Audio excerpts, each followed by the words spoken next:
Cool. So finally today I wanted to talk about adding in some EQ and some effects to kind of take away things we don't want and then maybe add some things that we do. So the last thing we ended up adding in the last video was this acoustic compression to the acoustic guitar. So let's have a listen to it.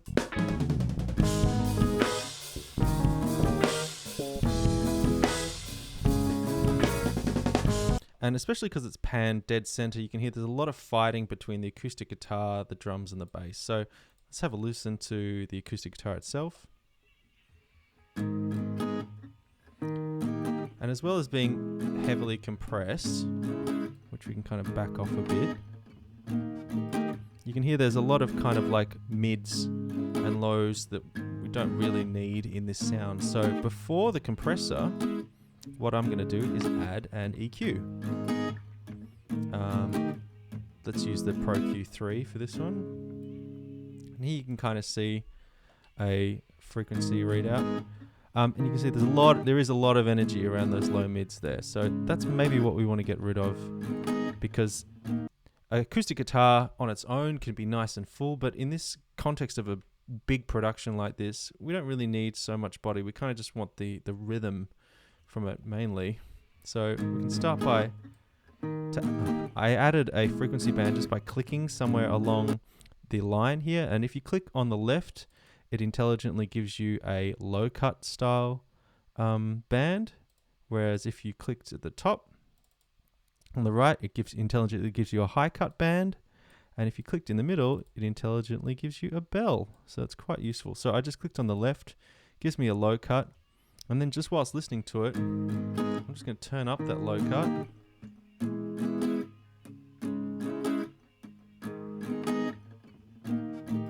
Just getting rid of that real low stuff I don't need. And then here, I might add another band, those frequencies. Just kind of pull those out a little bit. Instantly, it cleans up our guitar sound. Let's see how that sits in the mix, hopefully a little bit better.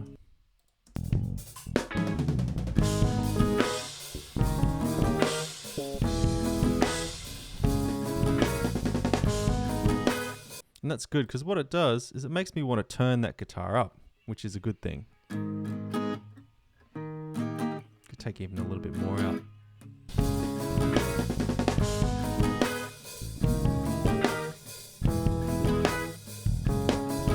Maybe even compress it a little bit more now.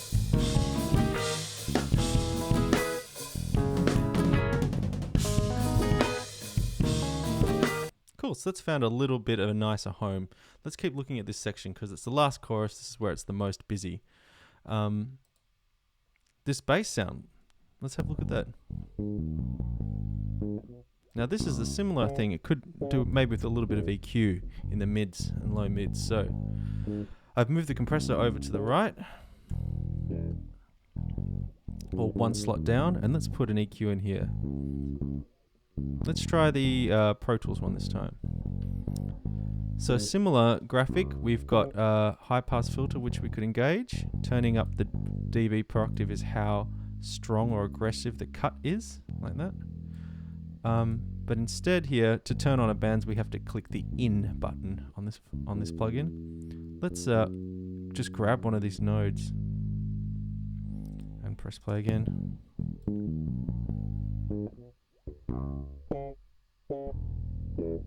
So we've got a lot of this kind of frequency here, these 500-ish. So we could pull a little bit of that out, see how that affects our mix.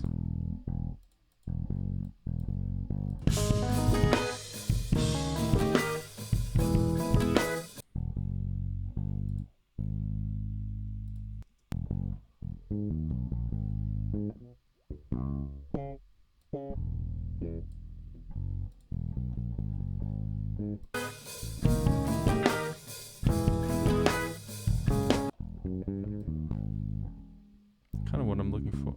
It sounds like the tone might have been rolled off a bit on this one, but that's okay. If you just want to set things back to 0, just hold Option and click. Let's work with that for now. I don't want to do too much.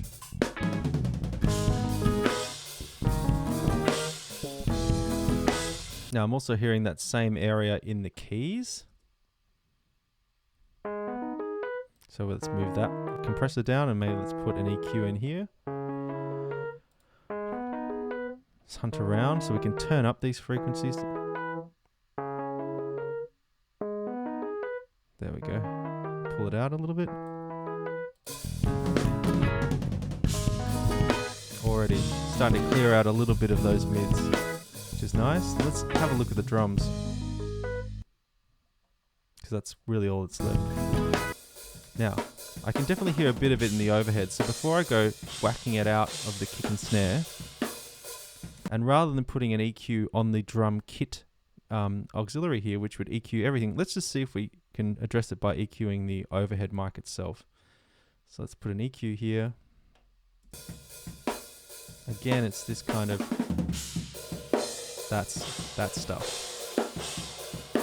The 1K, so maybe, oh no, not 1K, 500 again.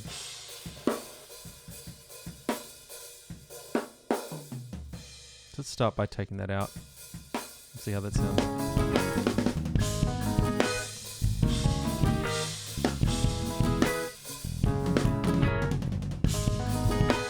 Cool.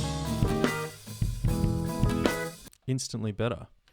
Let's have a listen to a few more things. The kick is a big one in this one, so let's have a listen to the kick.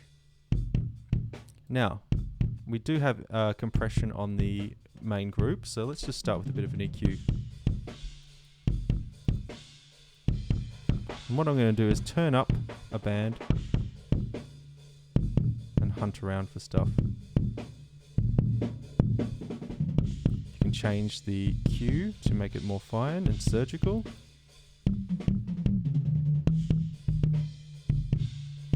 And if you want to find resonances, you can. There's an extreme way to do it, but you can. There's definitely some resonance around there, but that's not a big deal. It's not the end of the world.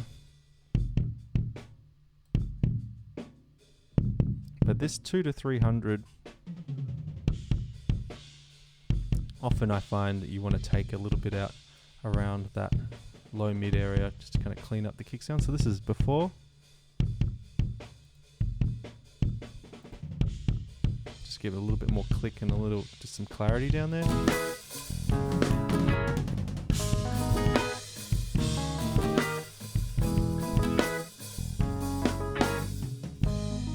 You could even add a little bit in.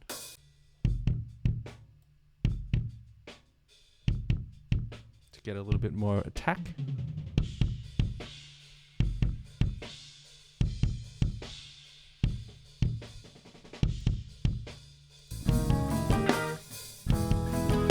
Just to help that poke through a little bit.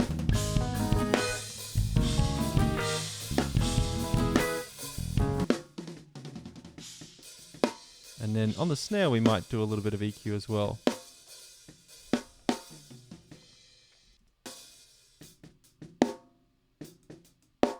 Again, it's that kind of 500-ish kind of area. So we can kind of clear out a bit. So that's without the mids.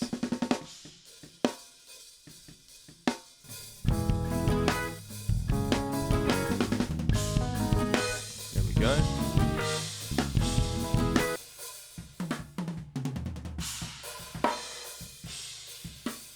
Take even more out of the overheads.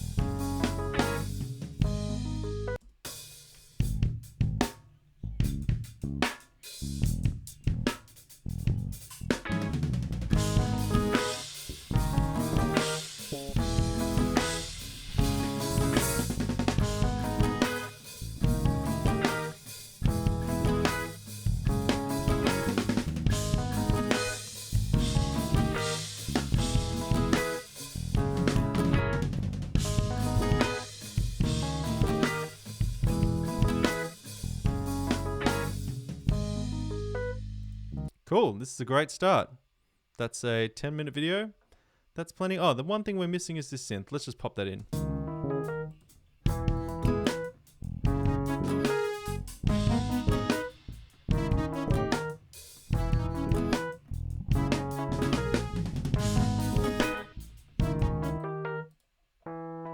Now this has got still a bit of frequency content. Could take out some of that as well just to make some more space for the other stuff.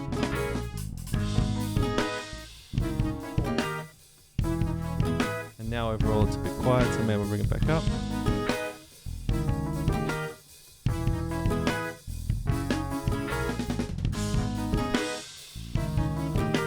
The guitars feel a bit heavy on the left and right, so I can bring up the high pass a bit. There we go.